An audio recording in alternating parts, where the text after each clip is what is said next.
Bom dia, meus amados irmãos, a graça e a paz do nosso bondoso Deus e o amor do nosso Senhor e Salvador Jesus Cristo possa abundar em nossas vidas para que, como diz as Escrituras Sagradas, sejamos cheios da graça e da unção do nosso Deus por meio de Cristo.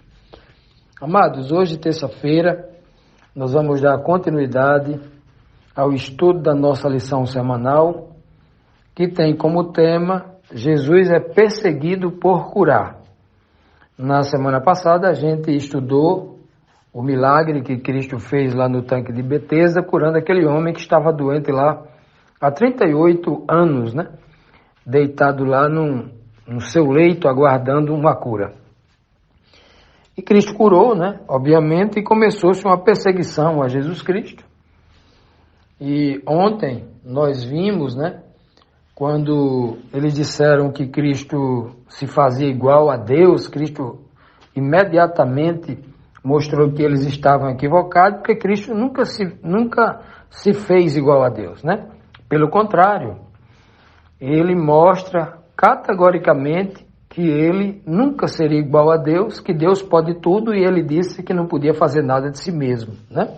Pois bem, vamos dar continuidade. A quinta pergunta, né, a primeira pergunta de hoje diz assim: mesmo afirmando que havia recebido de Deus autoridade para julgar, né, tanto para a vida quanto para a morte, que mensagem repetiu Jesus sobre não ser Deus? No versículo 30 ele continua dizendo, ele já disse isso no verso 19, quando disse que o Filho de si mesmo não pode fazer coisa alguma. De si mesmo ele não pode fazer coisa alguma. Ele só faz aquilo que primeiramente o Pai faz para ensiná-lo. Depois que ele aprende, ou seja, o Pai lhe dá o poder do aprendizado, o Pai lhe dá o poder do conhecimento, aí ele faz igualmente. É assim que Cristo diz. Agora, um Deus, ele aprende com alguém ou ele já sabe tudo? Né? Deus o Pai aprendeu com quem? Não é? Pois bem, vamos lá. João 5,30, Cristo diz assim: eu não posso de mim mesmo fazer coisa alguma. Como ouço, assim julgo, e o meu juízo é justo, porque não procuro a minha vontade, mas a vontade daquele que me enviou. Olha que coisa linda, Cristo repete de novo. Ele já tinha dito isso no versículo 19, né? Ele, no início dessa conversa aqui, poucos segundos antes, ele já tinha dito, olha, eu, o Filho, não posso fazer nada de mim mesmo, né?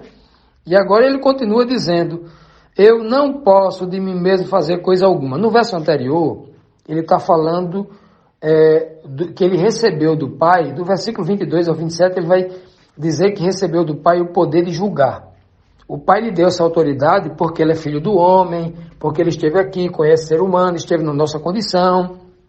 E aí ele recebeu esse poder para que o juízo de Deus fosse justíssimo. Para que nós não disséssemos, quem está nos julgando é um Deus que não sente a dor que a gente sente, que não sentiu a fome, nunca foi tentado, porque Deus não pode ser tentado, né? Tiago 2,18 diz bem claro que Deus não pode ser tentado e a Deus ninguém tem, e Deus não tenta ninguém. Pronto. Cristo foi tentado em tudo, a Bíblia diz, né? Pois bem, e aqui ele está dizendo categoricamente que até para julgar com justiça, ele precisa do Pai. Porque tudo que ele julga, tudo que ele diz, procedendo do julgamento, porque ele julgou no capítulo 23 de Mateus, ele está julgando ali os fariseus. Raça de víbora, vocês fazem isso, hipócritas, cegos, guias de cegos, vocês estão fazendo isso. Como é que Cristo sabia que eles faziam, se Cristo não estava cotidianamente com ele, vendo essas coisas que eles faziam, muitas das coisas em secreto? Cristo julgando ali, inclusive, os pensamentos deles.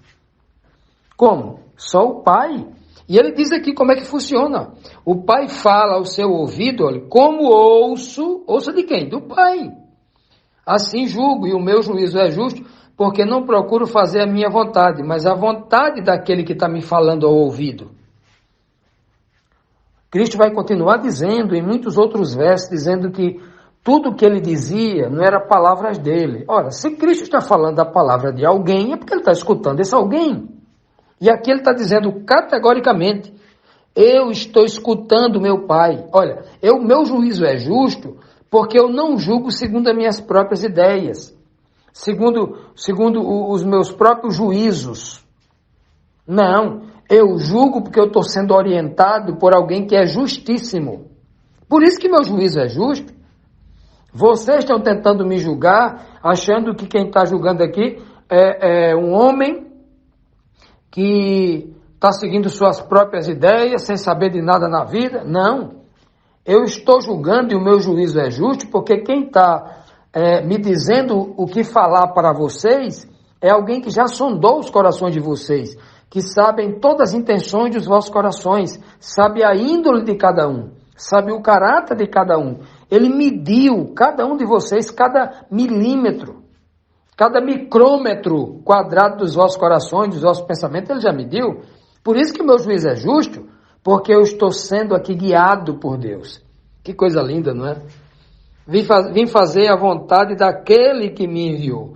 De novo, Cristo deixa bem claro para os fariseus ali que ele nunca disse que era igual a Deus, que ele nunca disse que era um Deus, que ele nunca fez isso, porque ele deixou bem claro, um Deus é onipotente, onipresente e onisciente. E Cristo falou assim, eu não posso fazer de mim mesmo coisa alguma.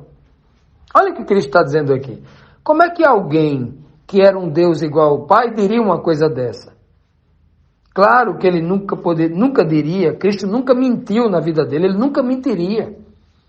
Se ele fosse um Deus igual ao Pai, ele diria aqui com todas as letras, quem está julgando sou eu, vocês, porque eu sou Deus igual ao Pai. Ele diria, né? Primeiro que nem existia, se ele fosse Deus igual ao Pai, o parentesco que seria utilizado não era nem pai e filho, né? Ele diria assim, ó, o meu irmão gêmeo me enviou. Ele diria assim, não pai. Quando ele fala pai, ele já está dizendo categoricamente, né, a sua posição de inferioridade em relação a Deus. Isso é muito simples. Deus usa as coisas desta vida temporal, a linguagem do ser humano, para que o ser humano possa entender da maneira mais simples. Foi assim que Cristo ensinou a vida toda, usando figuras do campo, figura do cotidiano, do dia a dia, para ensinar coisas eternas. Então, só em nós lermos Jesus chamando o Pai de seu Pai, né? Deus de seu Pai, já era para qualquer pessoa de mentalidade simples, porque a Bíblia é uma linguagem simples, feita para pobre, para gente simples, né? É assim que Cristo disse. Pois bem, então só em dizer meu Pai, a gente já saberia que jamais ele poderia ser igual a Deus, né? Jamais poderia ser igual a Deus o Pai, porque um filho nunca será superior ao Pai. Toda essa estrutura doutrinária já foi muito bem definida desde o princípio lá do Gênesis, né? Como é que Abel era maior do que Adão? Se Abel devia a sua vida a Adão quem o gerou, isso é muito claro. Infelizmente, muita filosofia dentro da igreja complicou a compreensão de coisas tão simples que a Bíblia ensina. Vamos continuar, meus amados, aqui a próxima pergunta, a pergunta 6, que nos traz aqui mais um questionamento. Quando Jesus enfatizava que era um enviado de Deus, estava se dizendo ser igual a Deus ou inferior a Deus, né? Até essa linguagem aí, ela é muito clara, né? Ela é muito clara. O próprio Cristo vai dizer aqui em João, capítulo 13, versículo 16, o seguinte, olha, em verdade vos digo, não é o servo maior do que o seu senhor, nem o enviado maior do que aquele que o enviou. Então, é muito simples. Alguém pode dizer assim, não, ele está dizendo aqui que não é maior, mas ele é igual. Será assim mesmo? Será que a frase já não é claríssima? Aí eu pergunto, aqui na terra tem algum servo que é igual ao seu senhor? Pergunta simples, que é a comparação que ele está fazendo aqui. Ele está dizendo assim, tinha porventura, se o servo é igual a seu senhor, logo todos os servos de Cristo eram igual a ele. Se Cristo era um Deus, todos os servos eram Deus também. Olha a complicação que a gente vai encontrar se a gente tentar seguir os pensamentos filosóficos que a igreja trouxe, forçando a barra, preso à letra morta, forçando a barra para tentar fazer de Cristo um Deus igual ao Pai. São complicações terríveis. Veja que aqui no texto, Cristo deixa bem claro, olha, eu não sou maior, em outras palavras está dizendo, eu sou inferior àquele que me enviou. Eu sou o enviado. O enviado, ele está recebendo a ordem e está obedecendo àquele que tem autoridade para enviar. Aquele que envia diz assim, eu estou enviando você para você fazer isso, isso, isso e isso. Faça, volte e preste conta para mim. É mais ou menos assim. Como que o enviado é igual ou maior do que aquele que o enviou? Se ele fosse igual, ele poderia dizer, não, vá você mesmo, tanto faz eu ir como você. Mas o enviado, ele é inferior, ele é menor. E o próprio Cristo vai dizer no capítulo seguinte, capítulo 14, né? O Pai é maior do que eu. Ele tem que dizer desta forma, porque para o povo era tão duro de entendimento, igual o povo de hoje, o religioso de hoje, que aprendeu errado. Cristo tem que dizer com todas as letras, o Pai é maior do que eu. Né? Capítulo 14 ele vai dizer, o Pai é maior do que eu. Ele vai dizer com todas as letras. Pois bem, então aqui falando para os judeus, ele está dizendo assim, ó judeu, ó fariseus, quem foi que disse que eu quero ser igual ao Pai ou superior ao Pai? Quem foi que disse isso a vocês? Vocês estão dizendo que eu quero ser o Pai, que eu me faço igual a Deus, mas eu estou dizendo para vocês inúmeras vezes que eu sou enviado dele. E vocês entendem muito bem essa linguagem. Vocês sabem que o enviado é inferior àquele que envia. Porque vocês do Sinédrio, o sumo sacerdote, quando enviou seus espiões lá para investigar João Batista, lá no Rio Jordão que batizava, fazer uma série de questionamentos, aquelas pessoas foram obedecendo o que vocês tinham mandado. E vocês eram superior a elas. Elas obedeciam a vocês porque vocês eram servos de vocês e vocês tinham poder sobre elas. Vocês eram superiores a elas. Ora, Cristo não está dizendo nada que esse povo não entenda. E quando nós lemos isso aqui hoje, isso aqui não deveria ter nenhuma dificuldade em entender isso, porque isso é muito simples. O que Cristo está falando aqui, comparando a relação entre os homens, né? E também entre ele e os seus servos, né? Os seus servos. Inclusive, Cristo, um dia, quando foi lavar os pés de Pedro, Pedro disse, não, Senhor, o Senhor não pode fazer isso, não. Ora, por que Pedro estava dizendo isso? Porque Pedro disse assim, olha, não, quem faz isso é o servo. O Senhor é Senhor, né? Como é que o Senhor vai fazer isso nos pés do seu servo? Quem tem que lavar os seus pés sou eu.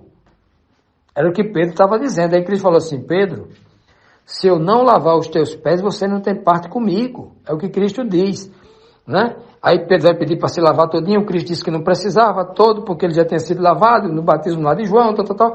Aí Cristo vai dizer assim, olha, vai aproveitar e vai dizer, olha, se alguém entre vocês quiser ser maior no reino dos céus, que não tem isso, né? Era só uma figura de linguagem também, não tem maior e menor no reino dos céus, é só uma figura de linguagem. Se vocês querem, né, assim, se aperfeiçoar para estar entre os melhores aqui na terra, para entrar no reino dos céus, então sejam os que mais sirvam. Então, quando Cristo se ajoelhou ali para lavar os pés de Pedro, ele já está dizendo, eu sou maior do que todos vocês, porque ninguém serve como eu. Ninguém no mundo serve como eu. Eu vim para servir. Eu não vim para ser servido. Então, de novo aí, nessa linguagem aí, fica muito claro. Então, quando Cristo olha para os seus servos, quando ele fala aqui, os seus servos entendem perfeitamente. Cristo diz claramente para eles lá, que eles são servos, e Cristo é muito maior do que eles, diante de Deus, devido à sua missão, devido à glória, devido ao poder de Deus que estava nele, devido ao próprio Pai espiritualmente habitando em Cristo. Ora, Cristo era infinitamente superior aos seus discípulos, espiritualmente superior aos seus discípulos, Poderia até não ser superior na questão física. Pedro poderia ter mais força física do que Jesus, mas espiritualmente, que é o que importa, não tinha ninguém na terra semelhante a Cristo. Ninguém, nenhum ser humano na terra poderia se igualar a Cristo em poder. Ele era o Senhor, inclusive Senhor espiritual sobre todos os religiosos fariseus que estavam questionando ali, né? E que esta frase também serve para ele. Em outras palavras, Cristo está dizendo: por que vocês são tão desobedientes a mim se eu sou Senhor de vocês? Ora, se Cristo dissesse isso, aí que a coisa mesmo ficava feia e eles realmente ali poderiam avançar para tentar matar Jesus com as próprias mãos, né? Porque eles estavam já muito irados, planejando de todas as formas matar Cristo, já tinha até pegado em pedra já. Então, esse texto aqui, novamente, só no capítulo 5 de João, Cristo vai dizer inúmeras vezes que ele não é igual ao Pai, que ele não é um Deus. O Filho não pode nada de si mesmo. Ele é 100% dependente do Pai. Tudo o que ele tem foi o Pai que lhe deu. Tudo o que ele é, ele deve ao Pai. Cristo vai dizer isso de diversas formas e a gente vai verificar em inúmeros versos aqui, estudando esta lição. Que o Senhor nos abençoe, que o Senhor a cada dia nos dê mais compreensão desta verdade, porque compreendendo essa verdade nós vamos ter uma facilitação para compreender o verdadeiro plano da redenção.